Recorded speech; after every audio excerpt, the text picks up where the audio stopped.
ఒక ఆవిడ వచ్చి అమాయకంగా, ఏమండి అక్కడ ఒక కొబ్బరికాయ కొట్టామండి, అది కుళ్ళిపోయిందండి, ఇక్కడ కొట్టామండి, ఇది కూడా కుళ్ళిపోయింది, ఏం చేయమంటారు? మరి ఏం చెప్పాలో చెప్పండి మీరు ఎవరైనా.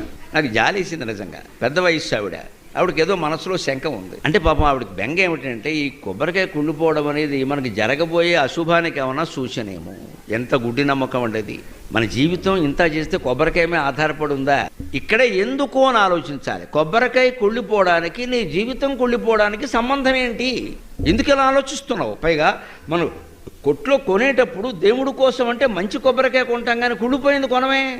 మనం కావాలని చిత్తశుద్ధితో దేవుడికి మంచి కొబ్బరికాయ కొట్టాలని మనం ప్రయత్నం చేసినప్పుడు అదేదో అనుకోకుండా లోపల కుళ్ళిపోతే మనమేం చేస్తామండి? అది అమ్మేవాడికి తెలుసా, మనకి తెలుసా?